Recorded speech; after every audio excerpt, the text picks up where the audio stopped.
A paz do Senhor Jesus para os irmãos, um bom dia, Deus abençoe a vida de cada um de vocês, os irmãos que vão estar acompanhando a nossa escola bíblica dominical, aleluia. Escola Bíblica Dominical da Igreja Evangélica Avivamento Bíblico, Jardim Imperial, Ministério de Assanã, e você é convidado para participar do estudo da Palavra de Deus.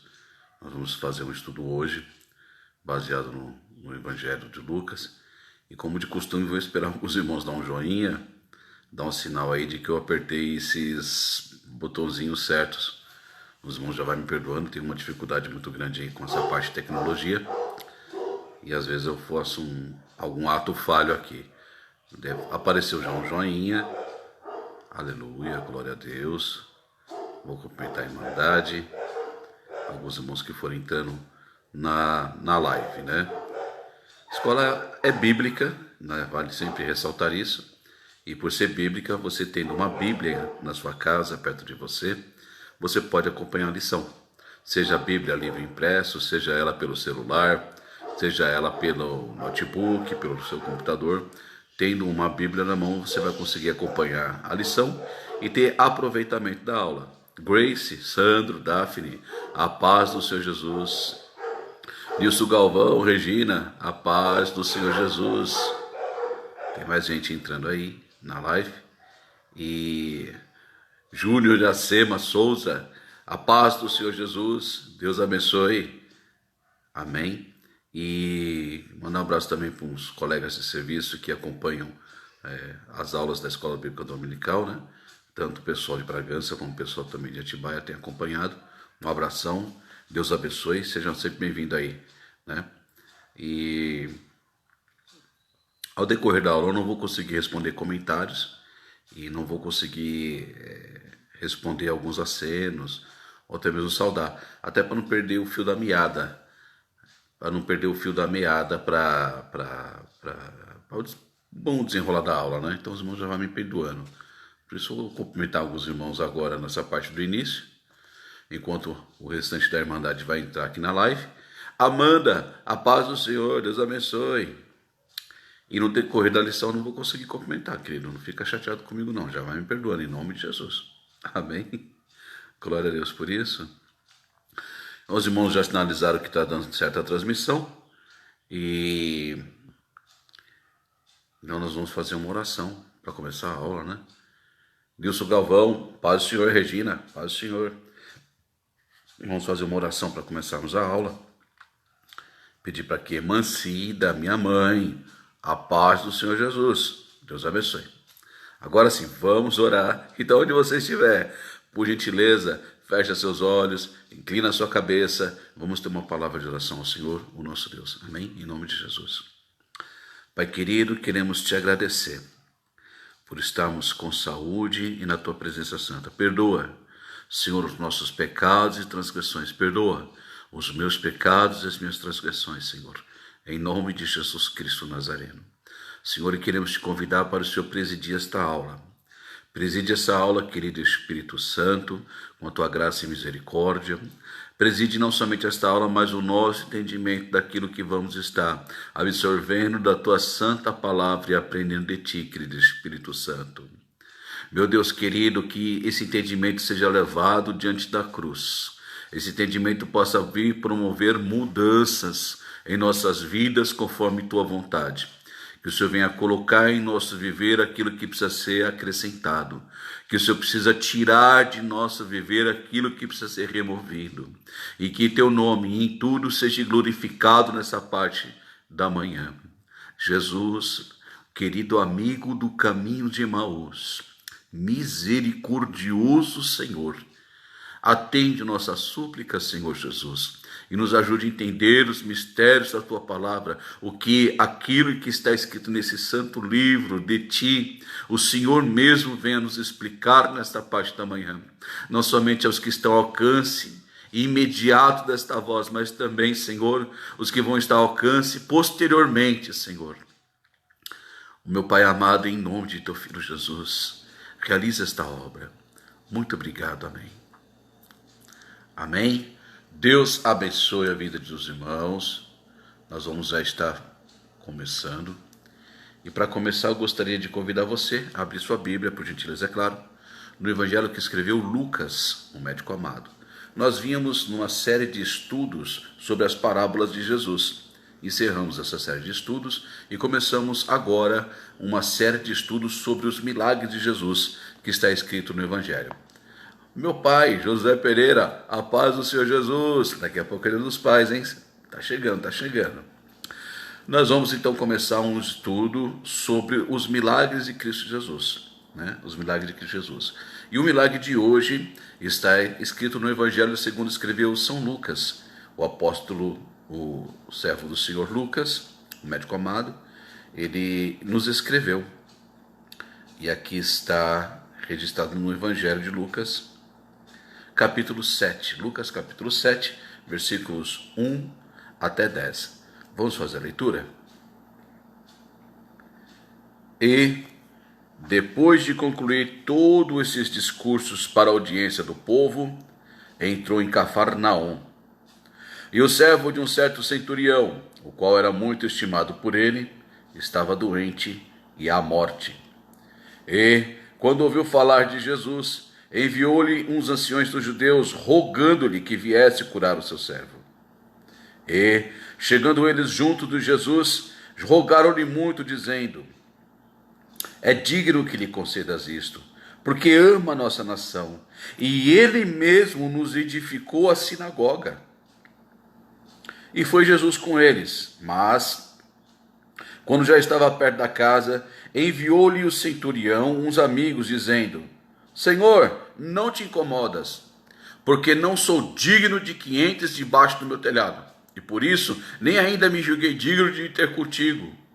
Dize, porém, uma palavra, e o meu criado sarará. Porque também eu sou homem sujeito à autoridade, e tenho soldados sob o meu poder. E digo a este, vai, e ele vai. E a outro, vem, e ele vem. E ao meu servo, faz isso, e ele o faz. E ouvindo isso, Jesus maravilhou-se dele, e voltando-se, disse à multidão que o seguia: digo-vos que nem ainda em Israel tenho achado tanta fé. E voltando para casa, os que foram enviados acharam são o servo enfermo. Amém? É um grande milagre que Jesus operou. Jesus fez esse milagre à distância, né? À distância. O nosso Deus é o Deus que opera próximo e à distância. Deus não é limitado à distância, nem tempo, nem espaço. Nosso Deus não tem limites para operar, né? É interessante aonde que aconteceu esse milagre, né? Nós precisamos entender aonde aconteceu esse milagre. Quando eu falo aonde, é a cidade que aconteceu esses milagres, porque tem uma lição muito, muito forte para nós a respeito disso, do local onde aconteceu esse milagre. E os irmãos no final da lição vão entender por que nós vamos falar a respeito da cidade que aconteceu esse milagre. Cafarnaum. Cafarnaum significa aldeia de Naum. Nós não sabemos muito bem ao certo, com toda certeza, a origem desse nome, né? Mas Cafarnaum significa aldeia de Naum. Sabemos que essa cidade era uma cidade praiana, uma cidade que era na praia. Ficava ali perto do Mar da Galileia, na costa da Galileia mesmo, né? Era uma cidade rica, era uma cidade influente. Cafarnaum era o centro econômico da região. Cafarnaum era o centro econômico da região e por isso tinha muita gente de várias nações que ficavam naquela cidade para fazer o seu comércio. Pessoas de várias nações, várias línguas diferentes e tudo mais, né? Jesus chegou a morar em Cafarnaum por um bom período. Lá em Mateus, no capítulo 4, versículo 13, está escrito assim: e deixando Nazaré, foi Jesus habitar em Cafarnaum, cidade marítima, nos confins de Zebulon e Naftali. Marcos capítulo 4, versículo 13 diz isso, né? Os irmãos vão lembrar de um milagre que teve em Caná da Galileia. Acho que, se não falha a memória, foi o primeiro milagre que Jesus fez, né? E nesse primeiro milagre, depois dessa festa do primeiro milagre, Jesus, a mãe de Jesus, os irmãos de Jesus e os discípulos de Jesus foram todos morar em Cafarnaum. Está escrito lá em João capítulo 2, versículo 12. Depois disso, desceu a Cafarnaum ele, Jesus, sua mãe, seus irmãos e seus discípulos, e ficaram ali não muitos dias. Então eles ficaram morando um pouquinho de tempo lá em Cafarnaum, né? Jesus, ele frequentava e ele costumava ensinar na sinagoga que ficava em Cafarnaum. A sinagoga que Jesus frequentava, a sinagoga que ele ensinava, era Cafarnaum. A sinagoga era a igreja dos judeus daquele tempo. Um salão pequeno onde se reunia. Existia o templo onde era feito os sacrifícios maiores, e havia a sinagoga, que não tinha sacrifício na sinagoga. Tinha um ensino da palavra e um cântico de louvor a Deus. Então a igreja pequena de Jesus, vamos chamar assim, a comum de Jesus, vamos chamar assim, ele era na cidade de Cafarnaum. E lá em João, capítulo 6, versículo 59, diz isso. Vamos ler? Evangelho de João, capítulo 6, versículo 59, diz assim, ó. Ele disse essas coisas na sinagoga, ensinando em Cafarnaum, ele, Jesus. Agora lá em Marcos, capítulo 1, versículo 21, diz assim, ó. Entraram em Cafarnaum, e logo no sábado, indo ele, Jesus, à sinagoga, ali ensinava. Tem uma outra passagem, Lucas capítulo 4, versículo 31. Lucas capítulo 4, versículo 31, que diz assim. E desceu a Cafarnaum, cidade da Galileia, e os ensinava nos sábados. Então, Jesus Cristo, ele frequentava e ensinava na sinagoga de Cafarnaum. Olha que interessante. Pedro, André e alguns dos primeiros discípulos também eram da cidade de Cafarnaum. Então, a cidade de Cafarnaum era uma cidade que foi palco de vários milagres de Jesus Cristo, vários atos milagrosos, vários feitos poderosos de Jesus foram realizados na cidade de Cafarnaum. Ela tem uma certa importância, não somente geográfica, não somente histórica, mas também de ensino espiritual para nossas vidas nessa manhã. Se não for assim, vejamos então como forma a Bíblia nos ensina. Quer ver? Foi em Cafarnaum que a sogra de Pedro foi curada. E foi em Cafarnaum que a fama de Jesus divulgou na região. Está escrito em Lucas capítulo 4, versículo 31 e 37. Se você ler lá Lucas capítulo 4, versículo 31 e 37, vai estar escrito isso. Foi em Cafarnaum que a filha de Jairo, o principal da sinagoga, ressuscitou, quando Jesus falou assim, Talita cumi, menina, a te digo, levanta-te. Foi na cidade de Cafarnaum. Foi também na cidade de Cafarnaum que esse servo do interior foi curado. Né? Uma passagem paralela de Mateus capítulo 8, nós estamos estudando aqui em Lucas capítulo 7. Foi também em Cafarnaum que Pedro milagrosamente pescou um peixe. E nesse peixe tinha uma moeda, tinha uma moeda, e nessa moeda serviu para pagar o imposto de Pedro e o imposto de Jesus Cristo, o imposto da didácrima. Então os milagres operados na cidade de Cafarnaum foram tantos que todos os conterrâneos de Jesus, na cidade que ele foi criado, em Nazaré, escutaram os testemunhos. Mas esses conterrâneos de Jesus não acreditavam. Uma certa oportunidade, Jesus tinha subido de novo para Galiléia e tinha passado em Nazaré. Quando chegou em Nazaré, Lucas capítulo 4, versículo 23. Abre comigo, por gentileza, a sua Bíblia. Lucas capítulo 4, versículo 23. Olha o que está escrito. Lucas 4, capítulo 23. Para você entender melhor, você vai ter que ler o versículo 22. Vamos lá? Lucas 4, 22 e 23. E todos lhe davam testemunho, e se maravilhavam das palavras de graça que saía da sua boca, e diziam, não é este o filho de José? Versículo 23. E ele lhes disse, sem dúvida me direis este provérbio, médico, cura-te a ti mesmo. Faz também aqui na tua pátria, Nazaré, tudo o que ouvimos ter sido feito em Cafarnaum. Então os conterrâneos de Jesus, que moravam com ele, que acompanharam ele, que viram Jesus Cristo quando criança brincando nas ruas, que viram Jesus Cristo pré-adolescente indo para estudar na sinagoga, que viram Jesus Cristo já jovenzinho ajudando o padrasto dele José na carpintaria. Aleluia. Os conterrâneos de Jesus Cristo não acreditavam em Jesus. Eles ouviam o testemunho dos milagres acontecidos em Cafarnaum, mas não acreditavam em Jesus Cristo, ao ponto de confrontar o meu Senhor e Salvador, provocando ele: faz esses milagres aqui que a gente quer ver.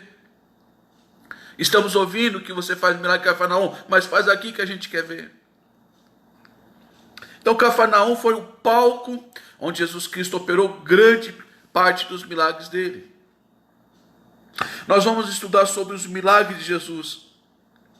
Mas a gente nunca deve esquecer, queridos, nunca devemos esquecer que os milagres servem para despertar a fé. Todos os milagres que Jesus fez teve um objetivo. E qual foi esse objetivo? Levar o penitente a Deus, levar o arrependido até o encontro com Deus e receber plena posse de perdão dos pecados. Aqui em Lucas capítulo 7, o personagem principal dessa passagem não é esse servo enfermo, não é esse centurião. O principal personagem dessa passagem é o Senhor Jesus Cristo, misericordioso Deus. Ele é o personagem principal dessa passagem.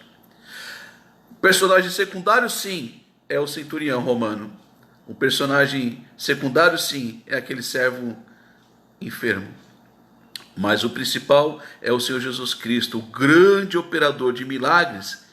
Ele é o grande salvador de nossas vidas. Um grande operador de milagres, na verdade, ele é o grande salvador de nossas vidas. E o objetivo do Senhor Jesus Cristo é salvar. Amém?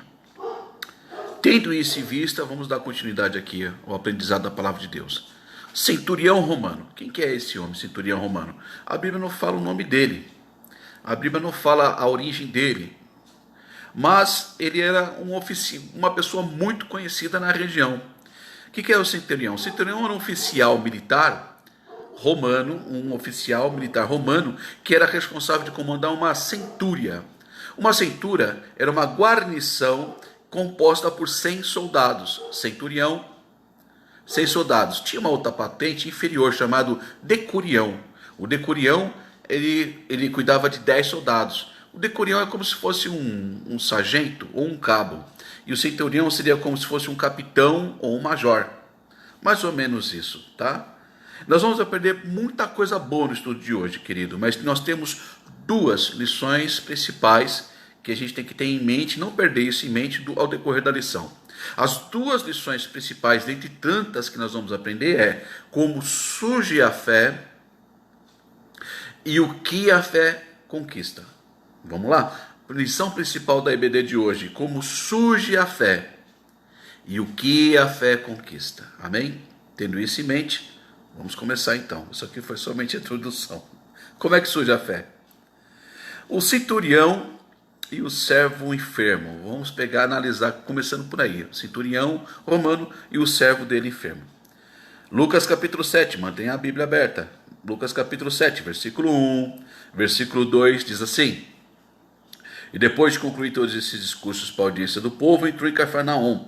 Versículo 2: e o servo de um certo centurião, o qual era muito estimado por ele, estava doente e à morte. A situação do empregado, do servo, do escravo desse centurião romano é que ele estava quase à morte. Talvez ele estava acometido de uma doença fatal, já estava acamado e estava nos seus últimos momentos, quase expirando. O Strong, quando ele foi traduzir essa parte, ele traduziu da seguinte maneira: estava doente e moribundo. A versão do King James, ele diz assim, que esse servo estava doente e à beira da morte. E tem uma tradução que eu gosto muito, chamada Reina Valera, uma tradução não muito usual, mas eu gosto para estudar, chamada Reina Valera, e nessa tradução diz que estava doente a ponto de morrer. Então tudo isso indica que, nessas versões que nós analisamos, que aquele servo estava muito ruim mesmo. Todo mundo percebia que ele tinha poucos dias de vida, quem sabe somente um dia de vida. Vamos enxergar dessa maneira. Mas graças a Deus, aquele servo enfermo tinha um centurião na vida dele. Alguém disposto de batalhar por ele até o fim. Já começa uma lição na minha e na sua vida. Já começa uma lição na minha e na sua vida. Teve gente na sua vida que hoje você está salvo somente por causa disso, que não desistiu de você, foi contigo até o fim, não largou mão de você. Mesmo diante de um cenário totalmente negativo, não desistiu de te apresentar Jesus Cristo, insistiu com você e hoje você é salvo. Tem casamentos hoje que estão de pé porque um dos cônjuges não desistiu do casamento, lutou até o fim, até Deus restaurar o casamento. Dá graças a Deus se você teve uma pessoa dessa na sua vida. Eu tenho pessoas assim comigo, que não desistiram de mim, que perseveraram comigo, pessoas queridas, pessoas que não desistiram de mim, que sou muito grato a Deus por elas. Amém? Glória a Deus. Agora versículo 3, Lucas capítulo 7, versículo 3. Olha só que interessante que Deus nos diz. Lucas capítulo 7, versículo 3. Só no comecinho do versículo, diz assim, ó. E quando ouviu falar de Jesus, e eu gostaria de repetir, e quando ouviu falar de Jesus, enviou-lhes uns anciões dos judeus, rogando-lhe que viesse curar o seu servo. Então aquele centurião ouviu falar de Jesus. Quando que aquele centurião ouviu falar de Jesus? Não sabemos ao certo. Ninguém sabe ao certo. Nós temos algumas pistas que sugerem que a maneira que aquele centurião ouviu falar de Jesus foi através de testemunhos. Foi através de testemunhos. Vamos ver isso mais de perto? Abre comigo João, capítulo 4, versículo 46 e 47. Evangelho de João, capítulo 4, versículo 46 e 47. Perdão. Diz assim a palavra de Deus. Segunda vez foi Jesus a Caná da Galileia. Galileia, perto de Cafarnaum, sua cidade vizinhas. Segunda vez foi Jesus a Caná da Galileia, onde da água fizera vinho. E havia ali um oficial do rei, talvez um senador nos dias de hoje. Um oficial do rei, cujo filho estava enfermo em Cafarnaum. Então Jesus estava na Galileia, encontrou um oficial do rei. O oficial do rei tinha um filho, o filho estava na cidade vizinha, Cafarnaum, muito doente, muito doente. Ouvindo este que Jesus vinha da Judéia para a Galileia, o oficial do rei foi ter com Jesus e rogou-lhe que descesse e curasse seu filho, porque já estava à morte.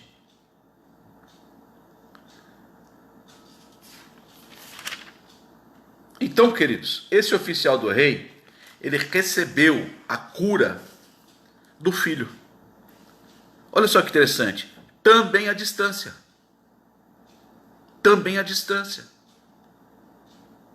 Pensa comigo, é bem provável que esse centurião teve algum tipo de contato com esse oficial do rei. Por que razão?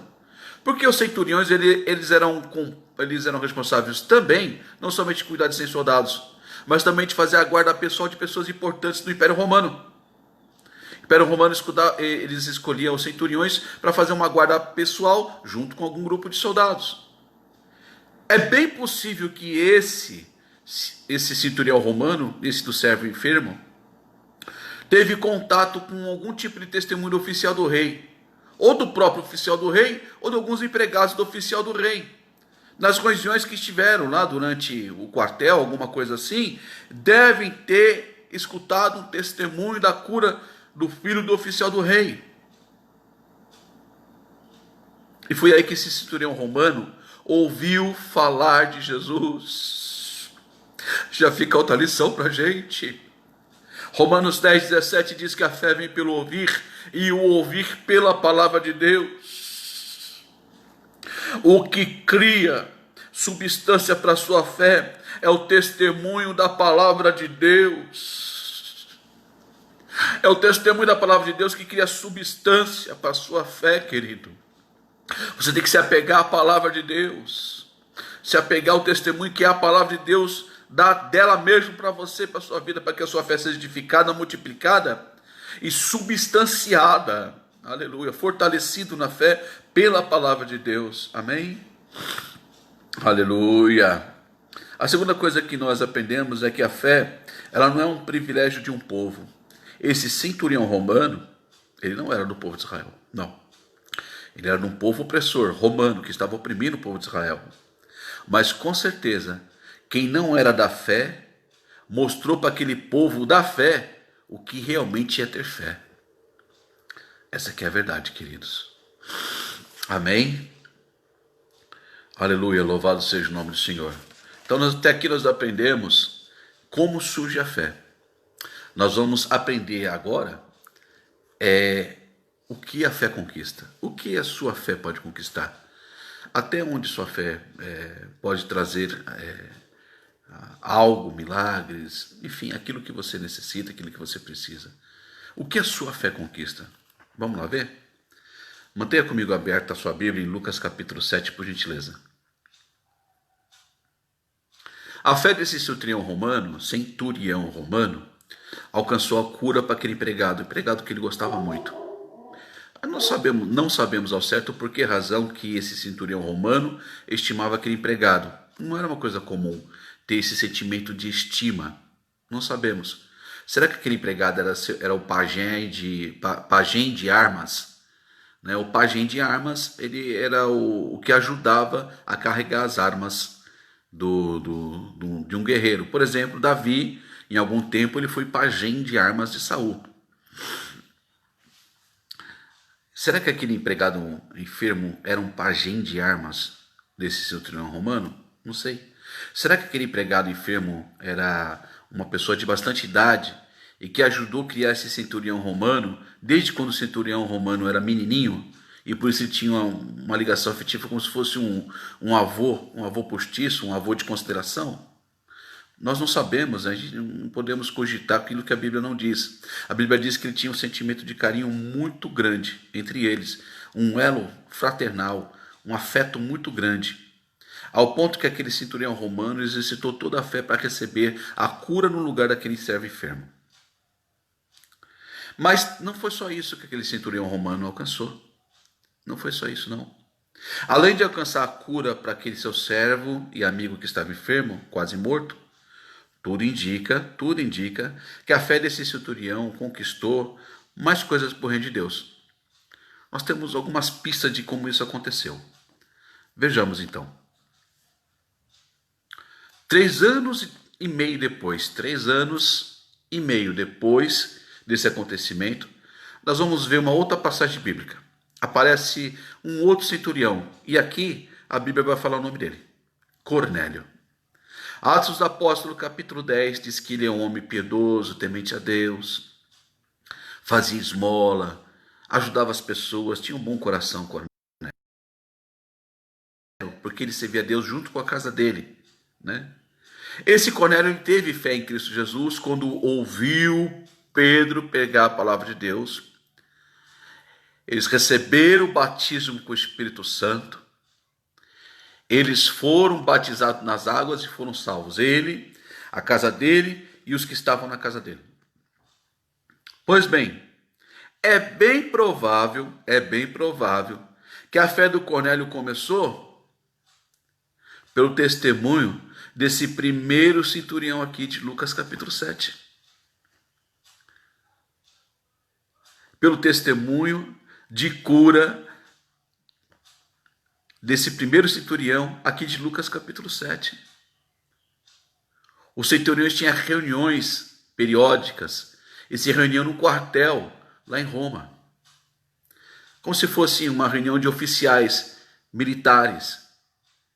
E dias eles ficavam nessas reuniões para receber treinamento, para receber orientações, para receber direções a ser seguido, planejamentos estratégicos, e para serem incumbidos de missões e responsabilidades. E com certeza eles conversavam entre eles, no horário do almoço, no horário de folga, entre um exercício e o outro. E é muito provável, querido, que esse centurião de Lucas 7 testemunhou da graça alcançada para os outros centuriões romanos, ao ponto de influenciar, é bem possível que isso tenha acontecido, a fé do centurião romano de Atos 10, chamado Cornélio. chamado Cornélio. Eles eram amigos de armas. E amigos de armas criam um elo mais forte, queridos. É comum isso no exército, nas corporações militares, das quais eu sou um grande admirador. Um outro exemplo. Vamos ver aqui. Lucas capítulo 7, versículo 5. Um outro exemplo de o que a fé desse centurião alcançou. Não somente a cura daquele empregado dele, daquele servo dele. Olha o versículo 5 do capítulo 7. Porque ama a nossa nação, e ele mesmo nos edificou a sinagoga. Esse centurião romano que alcançou a cura para o seu amigo que estava enfermo, ele que construiu a sinagoga dos judeus. Mas sinagoga de qual cidade? Cafarnaum. Cafarnaum. E quem era o chefe da sinagoga de Cafarnaum? Jairo. Jairo era o chefe da sinagoga de Cafarnaum. Amados, é bem provável que o testemunho de fé desse centurião influenciou de algum modo a fé de Jairo, a ponto de Jairo receber a filhinha dele de volta, aleluia, por um ato milagroso de Jesus Cristo. Lucas capítulo 8, versículo 41. Lucas capítulo 8, versículo 41.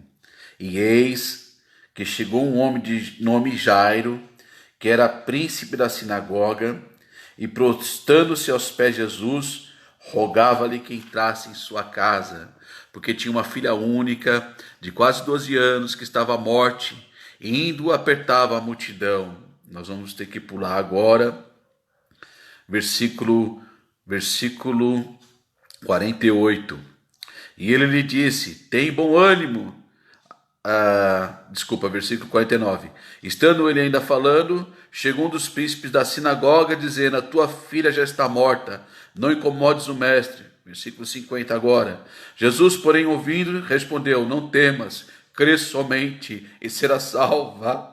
Versículo 51, entrando em casa, a ninguém deixou entrar senão a Pedro, e a Tiago e a João, e ao pai e à mãe da menina. Versículo 52, e todos choravam e pranteavam, e ele disse, não choreis, não está morta, mas dorme. Versículo 53, e riam-se dele, sabendo que estava morta. 54, mas ele, pondo todos para fora, pegou na mão, clamou dizendo, levanta-te, menina. E o seu espírito voltou, e ela logo se levantou, e Jesus mandou que lhe desse de comer.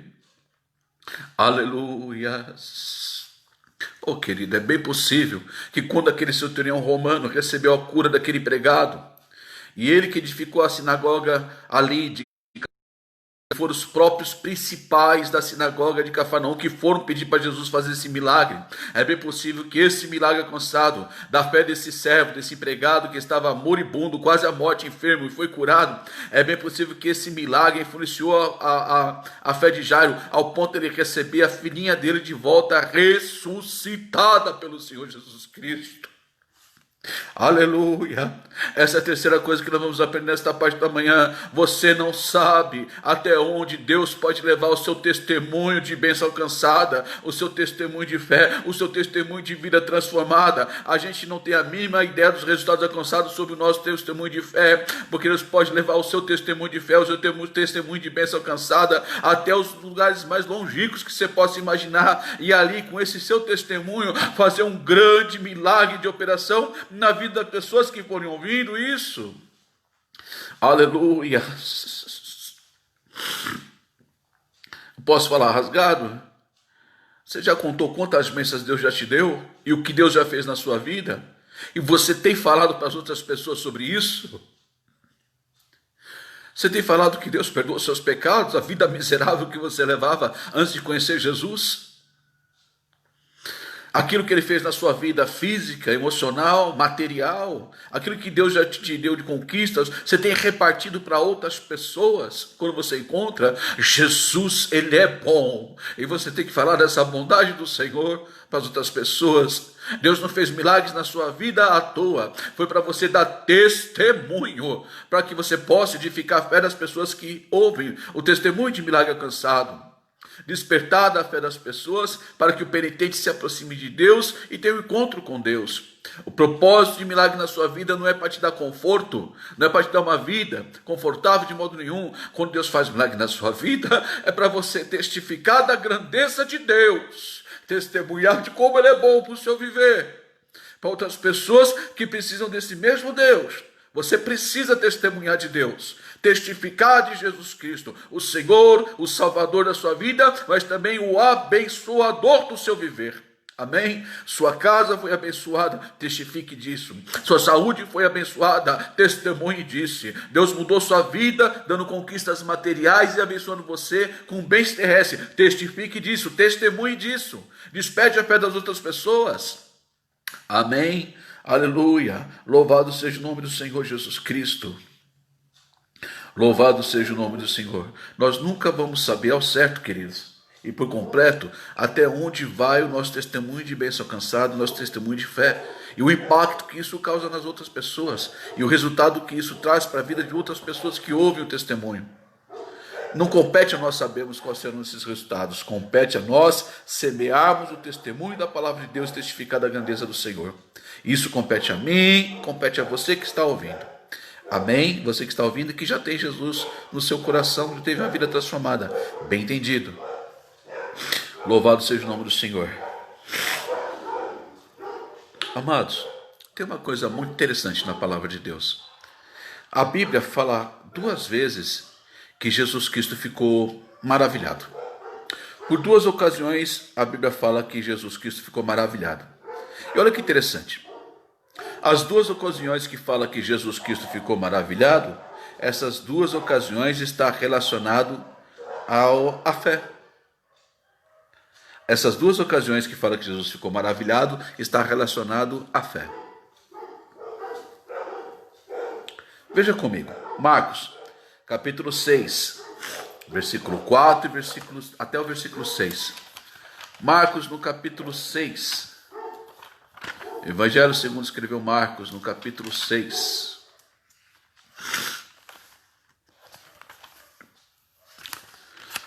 Louvado seja o nome do Senhor Deus. Versículos 4 até 6.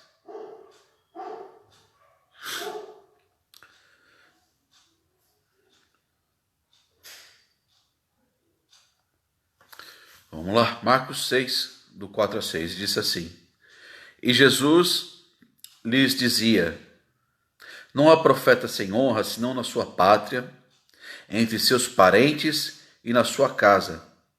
E não podia fazer ali nenhuma obra maravilhosa. Somente curou alguns poucos enfermos, impondo-lhes as mãos. E estava admirado, em outras traduções, e estava maravilhado da incredulidade deles. Essa primeira vez que a Bíblia fala que Jesus ficou maravilhado ou admirado, ficou admirado ou maravilhado pela falta de fé do povo que devia ter fé. Jesus ficou admirado e maravilhado da falta de fé do povo que devia ter fé.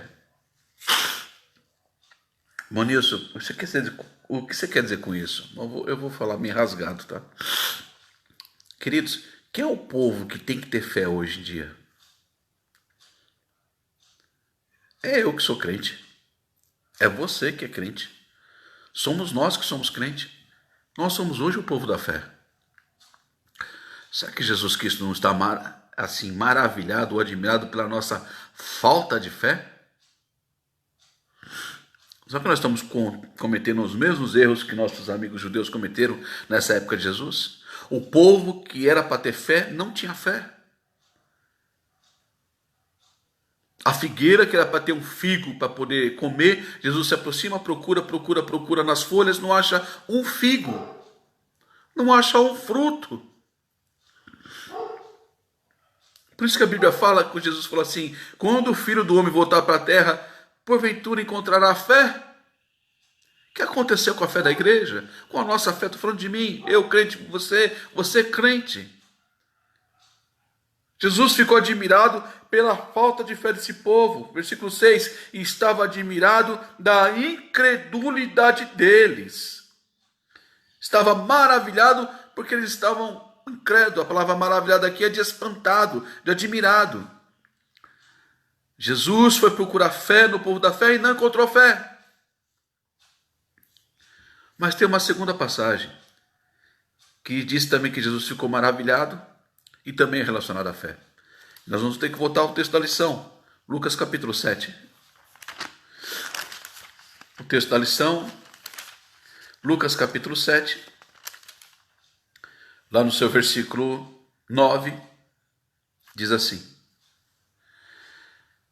e ouvindo isso, Jesus maravilhou-se dele, e voltando-se disse à multidão que o seguia: digo-vos que nem ainda em Israel tenho achado tanta fé. A fé de um gentio que não era do povo de Deus, que não era israelita, que não era hebreu, que não tinha o testemunho da lei, não tinha o testemunho e a tradição dos pais, dos antigos que serviram a Deus, e mesmo assim esse homem ousou ter fé em Jesus, ao ponto de Jesus falou assim: nem ainda em Israel achei tanta fé como esse homem. Aleluia! Jesus ficou maravilhado pela fé de alguém do povo que não era da fé, mas teve fé. Louvado seja o nome do Senhor Jesus Cristo. Eu disse para você que nós íamos estudar sobre a cidade de Cafarnaum, porque ela também teria um ensino para a gente a respeito disso, ter fé. Você lembra disso? E que eu ia explicar no final da lição. Você lembra disso? Tá bom, então agora eu vou explicar, porque nós estudamos sobre Cafarnaum, onde foi o palco dos milagres de Jesus Cristo, dos acontecimentos poderosos e dos seus feitos maravilhosos. A cidade de Cafarnaum escutou uma palavra de condenação, justamente porque não tiveram fé, apesar dos muitos milagres operados nesse lugar. Lá em Mateus, capítulo 11, versículo 23, abra sua Bíblia comigo. Mateus, no capítulo 11, versículo 23.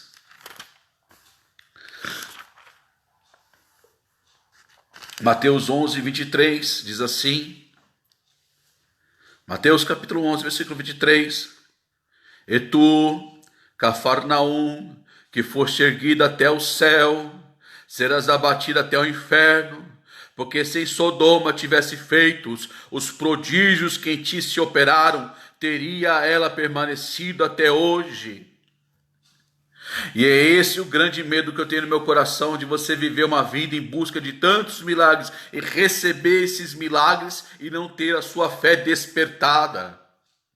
Eu já entrei em casas e pessoas que estavam adoecidas e depois da oração da fé a pessoa recebeu cura, agradeceu e nunca pisou numa igreja. Já entrei em casa que as pessoas estavam numa situação financeira muito ruim, fizemos a oração da fé, a pessoa recebeu uma bênção material muito grande, prosperou e nunca pisou numa igreja.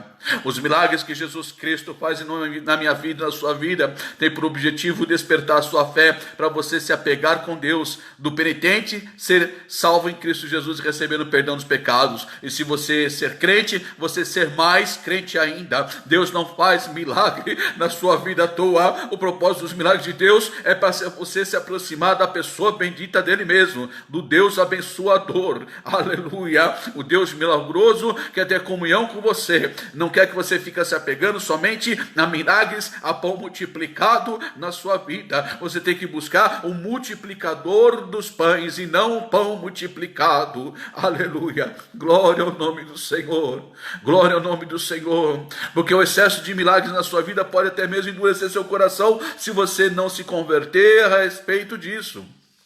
Se você não tiver um encontro poderoso com Deus, diante dos grandes milagres que Deus opera na sua vida, porque em Cafarnaum aconteceu isso. E eu vou repetir lá o versículo 23 de Mateus 11. Tu, Cafarnaum, que foste erguida até o céu, serás abatida até o inferno, porque se em Sodoma tivesse sido feitos os prodígios que em ti se operaram, teria ela permanecido até hoje. Deus lança no rosto a incredulidade de Cafarnaum. Muitos milagres aconteceram e poucos acreditaram. O que eu quero dizer com tudo isso nesta manhã é que você precisa despertar de fé. Aleluia, louvado seja o nome do Senhor Jesus Cristo, porque aquele centurião romano, ele nos deu uma lição tremenda. Quem não era da fé, mostrou para o povo da fé o que realmente é ter fé. Amém? Eu quero agradecer a participação de todos e cumprimentar aqui o pastor Moisés. Paz do Senhor, meu pastor Moisés, pastora Márcia Pereira, paz do Senhor, pastora Márcia, um grande abraço. E alguns outros irmãos que eu não consegui cumprimentar, me perdoe, não tenho como, eu não tenho essa capacidade de interromper a lição para ficar cumprimentando, que eu me perco todinho, me perdoe, tá bom? Mas estou muito feliz de você ter acompanhado essa live até esse momento, em nome de Jesus. E agora eu gostaria muito que convidar você de fechar seus olhos e que na sua cabeça eu gostaria de fazer uma oração por você, por sua vida, e pela sua casa e pelo seu lar.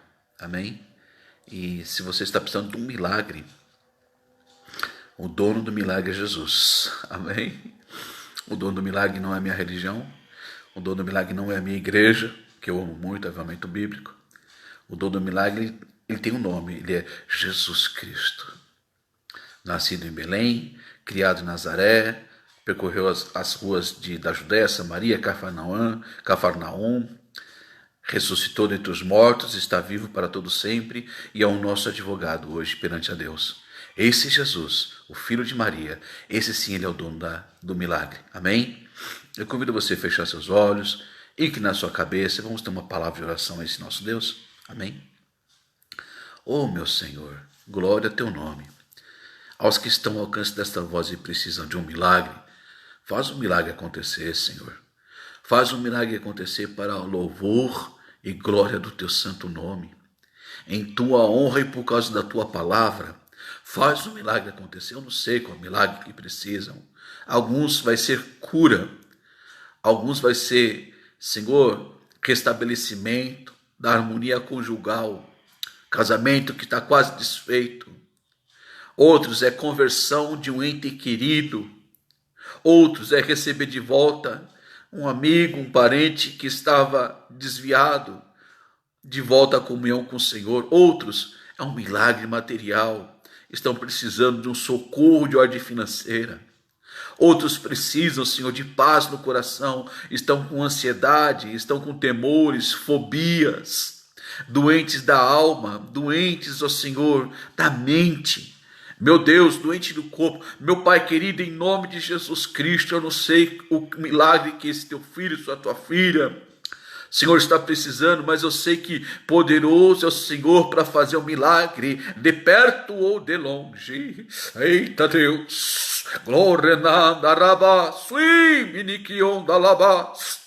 Ai, te como nunera, sorrevai, irianda, labacore, manteremene, ravai, cormosuri, andare, palabacoma, nagasteia.